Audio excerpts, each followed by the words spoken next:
on the road again. I can't wait to get on the road again. Slipping, tipping down. Oh, hey, I didn't see you there. The camera that I mounted on my windshield to talk to do this intro. Yeah, I didn't see you. Yeah, I'm an idiot. Anyways, welcome 50 fans to year 2 of the 50. As you can tell, I'm driving, hitting the road. Where I'm going to, don't quite know yet. It's probably actually home. Because if you've been following the weather across the West, we've gotten a lot of weather. A lot of good powder skiing. But that also means a lot of instability, which is great for powder skiing in the trees, but pretty bad for skiing big lines in the backcountry that are called classics. So I'm abiding by my number one rule, which is I ski what the mountains let me ski, and kind of across the West right now, all of North America, the mountains don't seem to want to let me ski something big. So I'm going to be playing the patient waiting game. You know, had a great season so far. Started here in Tahoe early. I went to France for some product development meetings and marketing meetings with Salomon. Got some skiing in there.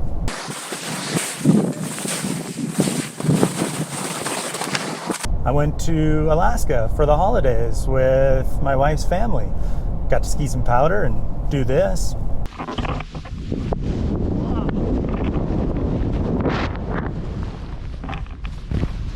Yeah, see?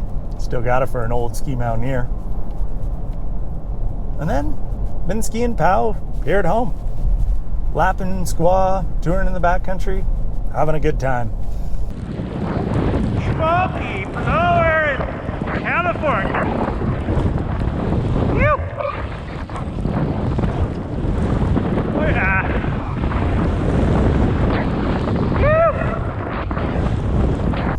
In the meantime, what I want to tell you is I don't know when the next real episode is going to come out because I got to be patient right now. I got to wait for things to materialize, for the weather to stabilize, and for the snowpack to stabilize.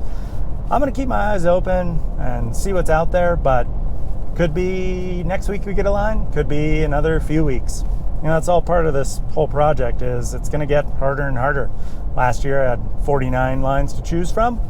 This year I've got 30. I've already ticked off some of the early season easier ones, and I don't have that option for this year. So, gonna have to be patient. Hope you can be patient. But in the meantime, I'll give you this. Hey everybody, what's up? Welcome to another bonus episode. Today's episode, it's called What's in the Bag? Meaning, what's in this bag? Specifically, we're going to be going into what I carry in my backpack on just your average ski touring day.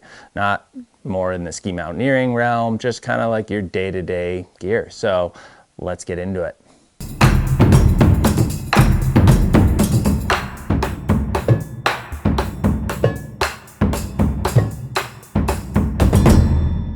So today I'm sitting in Tahoe Sports Hub in beautiful Truckee, California, where it's actually currently snowing. So kind of weird that it's indoors right now. But anyways, this is a shop that I've been coming to for years. It's an awesome little shop. They've got the best boot fitter in pretty much Northern California, if not the world that I've found. They have amazing tacks for your skis, and they pretty much have every piece of gear I need, from skiing, snowboarding, to biking, to climbing. It's where I've been coming for years to pick up all the extra little doodads that I need. And you know, it's just rad to have a friendly, awesome shop to come into. So thanks to them for supporting this and for lending me their space for the day. So support local. Okay, so now back to the task at hand. So let's break open this pack. Actually, first off, let's talk about the pack. For your average ski touring day, I actually like to carry a 50-liter bag, which is way overkill. You don't necessarily need a 50-liter bag. But what I like about it is it gives me a lot of options and I don't have to carry multiple bags. So a 50-liter, I can carry ropes and crampons and all the stuff I need for, like, let's say ski mountaineering, or maybe all the extra stuff I need for if I'm gonna sleep in a hut that night. But I also, what's key about it is that I can compress it down. So having compression straps, I can get this tight to my back and almost compress it down to a 20-liter. For your average ski touring day, you kind of only need about like maybe a 30-liter, but I like to go overkill, use a 50-liter, and then I have a lot of options, and then I don't have to drive around with a lot of packs in my truck. This is the Mammut Pro 50, or the Mammut Treon Pro 50 Plus. It's an awesome pack. It's got great back access, compression straps. It's got the ability to, strap on ice axes and stuff. Got a lid, and it's got the exterior snow shovel pack. But I'm about to break it open. Let's see what's inside.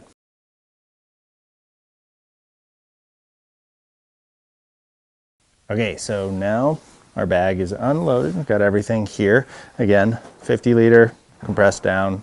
Not a ton of stuff because, again, this is just like an average ski touring day. So this is what I would do for a lot of the smaller lines, maybe like Mount Superior or Mount Tuckanukavitz, something like that. Let's start with something you should always have in your pack. That's your safety gear, your shovel, probe. So I use Mammut. I would always recommend to go on the bigger side. I really like this Mammut shovel in particular because it is light.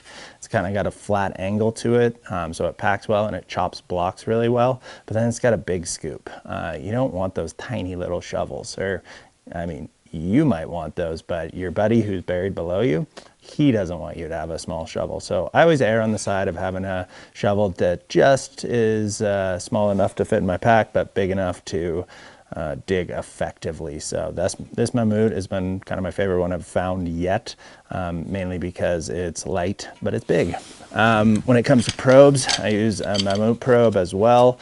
I typically don't have it in my pack in its case because, as you can see, if you're in a rescue situation, just having it in that case adds an extra little complicated factor that can take precious seconds away. Always go with 300 centimeters or 3 meters length probe at minimum. Don't go those little shorties. Don't get a 200 centimeter probe. Again, it's not necessarily that you are going to want that. It's your buddy that's buried down below that's going to want you to have a probe that actually reaches him. Okay, let's just keep going around. So kind of safety gear as well is what I consider these two things. So puffies. I always have some sort of mid-layer puffy, packable puffy in my pack at all times. Whether it's June and you're going for a spring ski tour, you bring it. I like to actually have two types of puffies. I have a puffy jacket and then I have puffy shorts. That's why I say this is safety gear, because if someone gets hurt and they're laying in the snow, this is their insulation. If you end up having to spend the night, this is your only source of warmth, most likely, unless you know how to build a fire from snow, rocks, and a couple sticks. It is the kind of thing that really can make your day go from miserable to bearable very quickly. So I always have a puffy no matter what, and I always have puffy jacket and puffy short. Next thing, skins. So yeah, obviously if you're going backcountry ski touring, you always want skins. These are the Pomoka Free Pro 2.0s. They are the best skins I've found yet. I usually actually don't bring the bag out into the field with me. I just feel like there's no reason for it. I just use the bag to mark it. If you end up having a lot of skins like myself, you write QST 118, 192, so I know what I cut it for. But mostly when I fold them up, I just use a heli strap, and you'll see why I like heli straps a little later on. And what's in this bag? This is gloves. Gloves we can get into maybe at another episode as far as like what I bring out there on a daily basis, but the key here is have extra gloves. I usually will have a pair of touring gloves that I start the day in, a kind of normal set of gloves like these Hestra Fault Guide gloves, and then sometimes some mittens as well. If it's January, February, hands can get really cold really quickly. At least mine do. Get sweaty from the tour up, and it gets windy up on the summit, so I kind of end up having mittens a lot, but kind of also want the gloves because they're a little more dexterous and a little easier to use. But one of the key things too is I use these things so often, little stuff sacks. Instead of having stuff flying around your bag, these super lightweight little stuff sacks kind of keep everything together. So quite often my bag will just be a bag filled with a bunch of other bags filled with stuff in it. Just keeps my stuff more organized. I can set this in the snow without fear of getting, snow down my gloves or anything like that. It's just a lot easier to deal with when you have a bunch of little compression sacks. I really like these Hyperlight Mountain Gear ones. They're waterproof, super light. Yeah, they're awesome. All right, next thing, we've got water bottles. It's funny. Nalgene's became really popular for a long time, then seemed to fade off, and I've kind of found they're the best solution. I still think there's some problems with them. I'd like to make them better. Hopefully we can do that one day. But for the most part, I kind of end up using Nalgene's. They're light, they don't break, the lids don't pop off. Sometimes on bigger tours, I will bring something like this MSR dromedary bag, so 4 liters. If I'm bringing that many water bottles, it starts to take up a ton of space and get clunky. So that's when one of these bags can come into use. Some of those other water bags I've had nothing but horrible experiences with. Those platypus ones have broken in my backpack like 3 times. Some of the other ones taste like plastic no matter what you do. These MSR ones, the dromedary bag I've found is really good. But I go back and forth. Obviously, the other thing I will often bring, which, I gotta find that. Where'd I put that?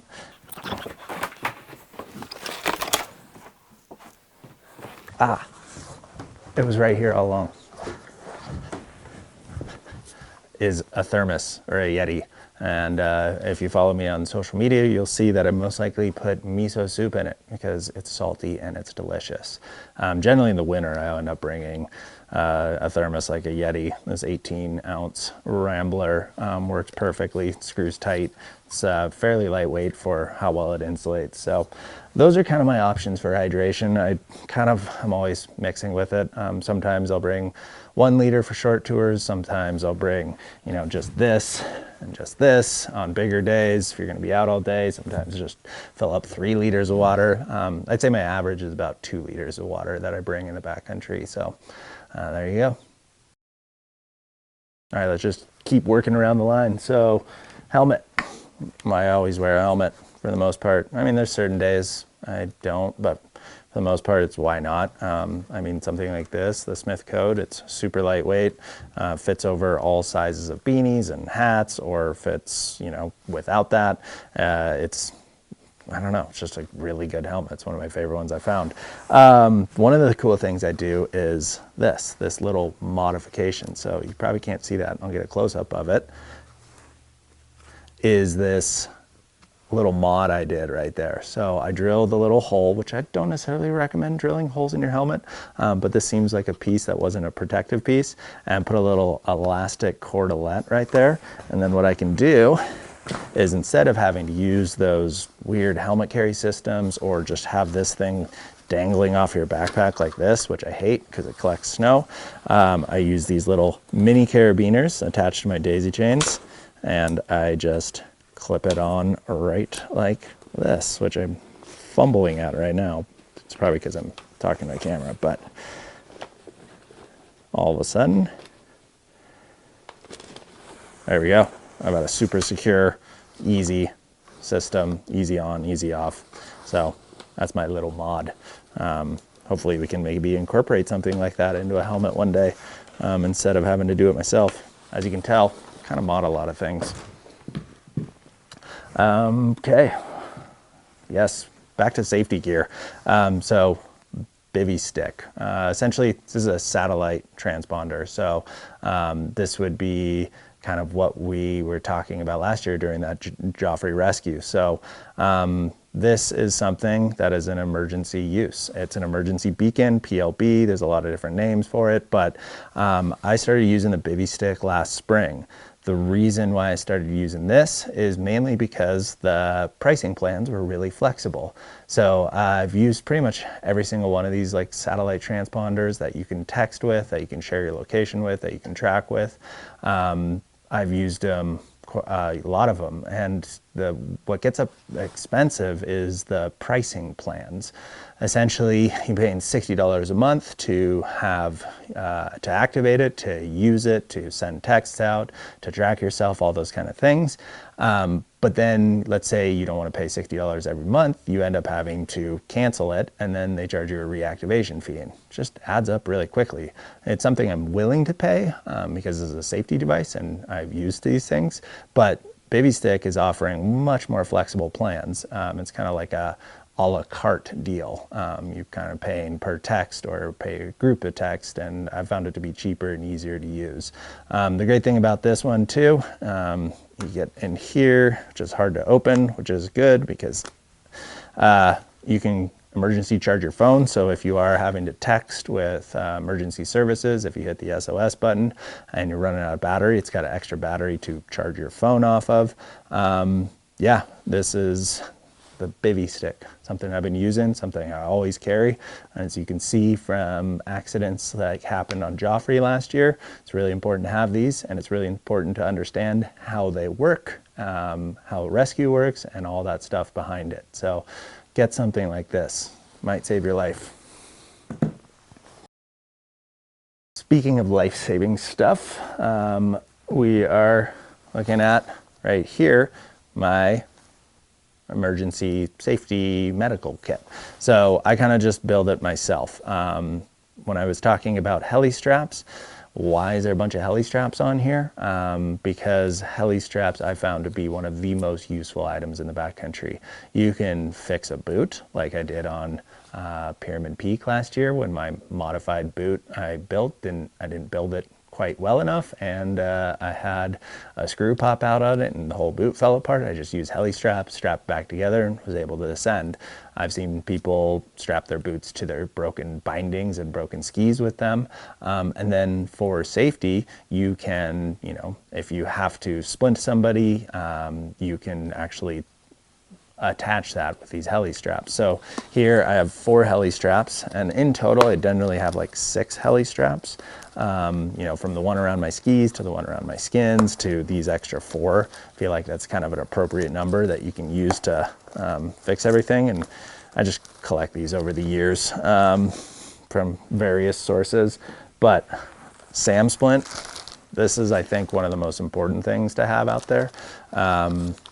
Some of the medical kits I find, they don't have stuff you necessarily need, and they definitely don't have a SAM splint. But if I'm in the backcountry, most likely I'm going to be dealing with an injury that's like a blown knee, a broken ankle, broken arm, something that's kind of traumatic, and a SAM splint can help stabilize that, help put traction on. There's a lot of different uses for this. And then inside I just have a small kit of, I've got a space blanket, I've got some gauze, I've got blood clotting, so in case of it's like an army kind of style clotting sponge, so in case someone's bleeding really hard, you can stop that bleeding, and a few little kind of mini drugs like some aspirin, ibuprofen, things like that. It's kind of what I need. I don't want to have too much stuff out there, but I want the stuff out there that's going to be able to potentially save a life or stabilize them before I get more help. Next item, headlamp. I always have a headlamp because, you might have to spend the night out there, and it's nice to have a little bit of light. Plus, we do a lot of dark starts, as you saw last year, so I always have a headlamp. Food, fun, snacks, backcountry snacks. There's a reason my production company is called Summit Lunch Productions, because it's one of my favorite things in the world. So again, little bag and a bunch of just bars. I like to carry a variety of things. I pretty much always mix it up. I like to have things like these honey stinger kind of gels, they're those like shot block style deals. Tahoe trail bars, those are kind of my go-tos. The caramel chocolate chunk is my new absolute favorite flavor. That's kind of like my main bar. It's the only one I haven't gotten sick of yet. But then honey stinger goos, some Hana ones, which are kind of like goos, but maybe healthier for you, a little less sugar, which is awesome. I'd carry things like Epic bars because sometimes I like salt, and honey stinger waffles, these kind mango pressed apple chia bars. So I kind of mix it up a ton. When you eat a lot of bars like me, you kind of have to, variety is the only thing that allows you to eat them. So for an average day, I'd probably just bring a bar and some kind of these shot blocks and maybe a waffle if I wanted it. But this would be more of like a longer day. Generally don't eat too much food out there. Kind of after a while, it's hard to stomach it. Okay, we're nearly wrapping it up. So here, what goes on my head? These things. So I kind of stopped carrying beanies and started just carrying these Labent kind of buffs, or I don't know what the neck tubes, what if you call them, you know, things that go through here. Balaclavas. No, balaclava is the whole thing. So I just bring these Labent neck tubes because, and I keep one that's like the medium thickness and one that's the thin thickness. I ended up folding this in half, putting it on my head. That becomes my beanie underneath my helmet. I can use the thick one if it's cold. I can use a thin one if it's warm. I can put the thick one on my face if it's really windy and the thin one on my head, and then put my hood up. It's essentially, I found, really versatile. There's a lot of different things that you can do with this. You can put it on your head, tie it up and cap it off if you really wanted to. They're just more versatile than a beanie, I found. So I just bring 2 of these neck tubes out. I really like the Labent ones because the material is really soft. It's a merino and bamboo rayon blend, so it also evaporates moisture. It's not like a cotton hat, which is going to get wet, soaked, and then cold. So this will dry out and stay warmer in case it gets wet. Other headwear, goggles. I always bring a pair of goggles out there. I like skiing in sunglasses, but I like skiing in goggles more, just because the windy aspect of it, getting wind in your eyes through sunglasses and you start crying and you can't see anymore. I started using the Smith 4D this year. I was sold. They're awesome. You can see a lot more. The range of vision is insane. And I watched this progress over the years. I was part of the early testing crew, and it's been really cool to see how far along it's come. So yeah, the Smith 4D mag, it's legit. And then everyone's favorite, the Smith Wildcats. These are my touring glasses. These are the best touring glasses ever. These have the storm lens in them, but the Smith Wildcats, they pretty much provide enough coverage so that I don't have light coming in, kind of like a glacier glass, but I still have enough air moving through to have ventilation so they don't fog up. I found a lot of biking glasses, like the really tight kind of Oakley blade style, or whatever you want to call them, they fog up super easily because if they're too tight to your face, the moment you kind of stop moving, they're just like boom with fog. So these have a nice blend of the Smith Wildcats. They have enough coverage to keep light out from burning your eyes, but enough ventilation to keep them from fogging. So yeah, Smith Wildcats. I'm now getting a variety of lenses, which is awesome. So it's been, stormy and windy. I've been touring with the storm lenses. It keeps snow and wind out of your eyes. Yeah, these are the best. Love them. So yeah, I think that's about it. I'm gonna have a sip of my coffee and think about it, but yeah, that's about it. So that's what's in my bag.